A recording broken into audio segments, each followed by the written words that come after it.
Alright, people, so, well, today we had the announcement that Joe Joyce is to rematch Zhilei Zhang. We all expected that, September the 23rd, and obviously they kicked it off with a press conference, which, you know, as you do, it's going to be at Wembley.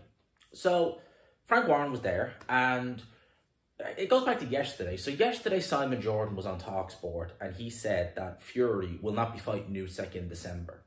Now, Simon Jordan, he's the first person who talked about that proposed Saudi tournament-esque kind of thing where you'd have Wilder, Joshua, and Fury Usyk. So a lot of people are speculating that he has maybe some contacts over there, or, you know, he's in whatever circles over there, so he has a little bit of insight. So he was the first person to mention the fact that Fury wouldn't be fighting Usyk. But I said before discussing it further, I'd wait and see how it plays out. Well, announced here that Tyson Fury will in fact, and look, I know some people are going to be saying before I finish reading this, I expected this, G. And to be honest with you, in one sense, yes, I did. But in another sense, I was kind of, you know me. You know me not well enough. I am a glasses half full type of guy. If I think there's even a 1% chance something will happen, I'll try my best to cling on to that 1%. I'd be like, you never know. Because you just don't. You know, things have happened in boxing that just come out of left field. You know, you have to look at history of boxing, you know. Certain things have happened in boxing in terms of fights being announced and things happening in fights that you just never foresee it. So you can never really know. So I was hopeful that this fight may yet happen. Well, I'll read it here. So it says, Tyson Fury will not be fighting Oleksandr Usyk in December in Saudi Arabia. Excuse me. Frank Warren has said. He said the Saudis may postpone their plans to January. So Fury is pressing ahead with a fight in the UK. He hopes to make Fury versus Dubois for Undisputed next year. Obviously, Dubois is still the mandatory for Oleksandr Usyk. You've yet to have an announcement on that fight. You've yet to have an announcement on it. I would be less worried, excuse me, about when the announcement comes for that than I would be for Joshua versus White, because their fight is earlier in August. Theirs at the end of August, so there's more pressure to get that one marketed, to be honest with you. So that's where we stand. He also told TalkSport that Tyson Fury's next fight will be, he's robbing from Eddie Hearn with this one, a game changer. Where have we heard that before? We heard that with the Zone, with the punditry team, and well, if that's a game changer, well, I'm not exactly hopeful Frank Warren is going to be delivering a game changer. But Frank Warren has teased. He said, the deal's pretty much done. Announcement expected next week or so. Make it at what you will. Frank Warren also told TalkSport if it would be John Jones or Francis Ngannou, if that fight could happen, yeah, he's up for that.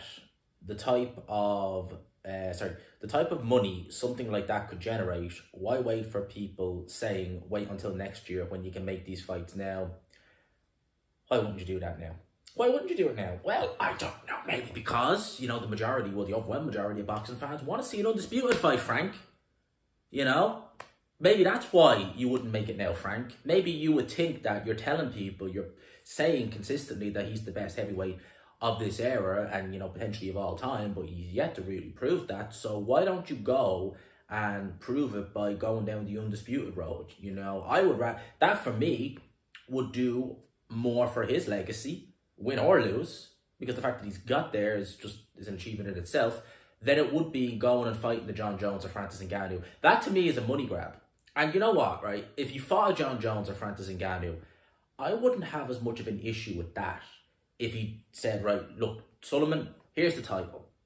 I don't want the responsibility of mandatories. I don't want the responsibility of maybe having an undisputed fight pushed on me. Not that I don't think I can win those fights, but I don't want that responsibility. I want to be able to make a lot of money in these crossover events. Now, if he did that, and he went and he announced the fight with John Jones or Francis Ngannou, I wouldn't be too bothered about it, truth be told. I would be kind of like, all right, look, it's on the level of Mayweather and McGregor. I'm not going to take it all that serious. I know there's only going to be one winner. I'd be more so thinking, would Tyson Fury carry the fight a couple of rounds just to so the fans get their money?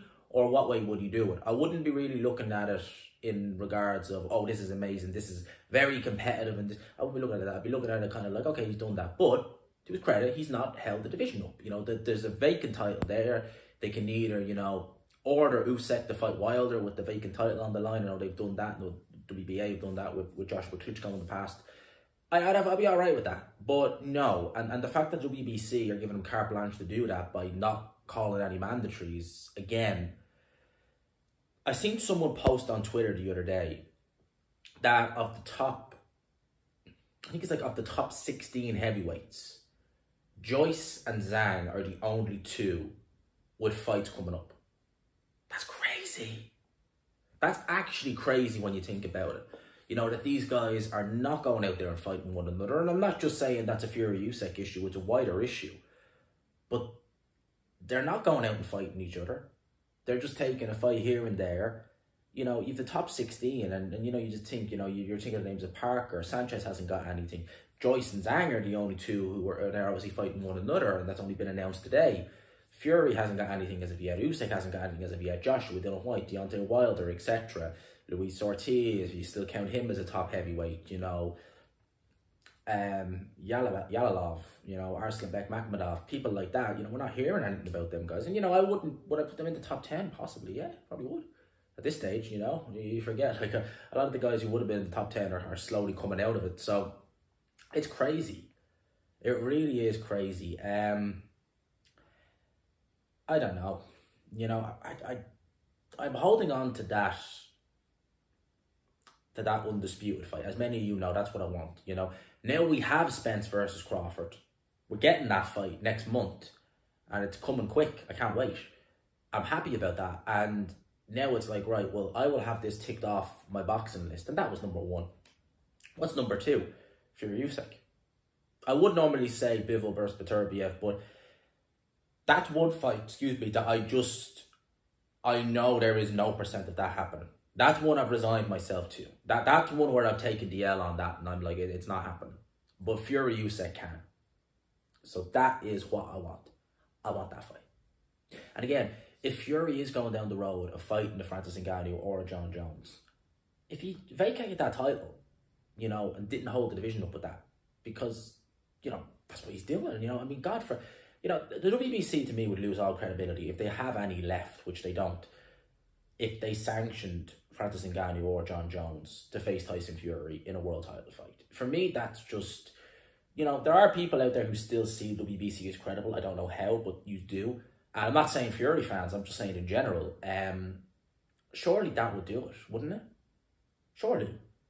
I mean, you have fighters who go through the motions, you know, they go through, you know, if you're going top with the UK, you know, British, Commonwealth, European, it's only then they get a ranking, and someone could be a UFC champion, and I'm not saying it is going to happen, but just, if they did, it wouldn't surprise me if they did, just decided, I'm going to box, I'm going to fight Tyson Fury, here, have our title. That's not right. I don't care what way you want to say, it's not right. It's just not.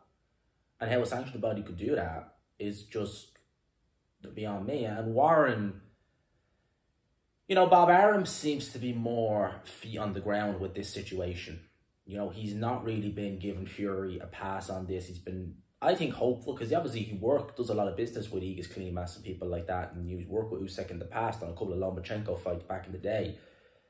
So for Bob Arum, it's a case of, look, this is messing me up. Don't be doing that. Whereas Warren, Warren only really has Tyson Fury. When you think about it, you know, Joyce is fighting Zhang, it's not on pay-per-view, and, you know, Joyce's stock has taken a big hit. Dubois is not what Dubois, I think they wanted him to be a couple of years ago. And Elias is still at domestic level. Now, they might have looked into something with Moses Atelma, but he's very, very early on in his career. Very, very green in his career. And, you know, it's going to be, look, he wanted to break Tyson's record by May of 25. I can't see it happening personally, but you never know. He's the one that I would look at and say, oh, you got a potential there, you know, you could do something with that. But other than that, it's Fury. Fury's the money man. You know, he is Queensbury's golden goose, so to speak. He's Queensbury's Joshua. You know, that's what he is. You know, Joshua, well, he still is Matchroom's main, well, it's now the Canal's gone, he's Matchroom's main guy for money. And it's the same with Queensbury and Warren. You know, Fury is the guy who's keeping their heads above water, and there's no ifs or buts about it. That's what he's doing. So Warren is like, I don't care if what I'm saying is stupid. I don't care if I'm having to wheel out the Colin Harts and get the Gareth A. Davises to try and push this narrative that, you know, everyone's afraid of Fury, which they aren't. I'm going to do that as long as I can keep the money coming in. And, you know, in one sense, Frank Warren is not stupid. He's a businessman at the end of the day. It's his company. in one sense you can't blame him, but to even kind of insinuate that, you know, why wait to do these fights? Well, you wait because you're saying, you're trying to say to us that Fury is the best that people are running. Like, Usyk is there. Negotiate it properly and get it over the line. That's what I think on that. Long one. I didn't expect this one to be as long. I mean, it's probably gone over 10 minutes now, but we'll talk more about this on Midweek Report later. I hope you enjoy the video, people. Smash the like button if you could. Hit subscribe, of course, if you haven't already. For now, lads and lassies, I'll leave it there.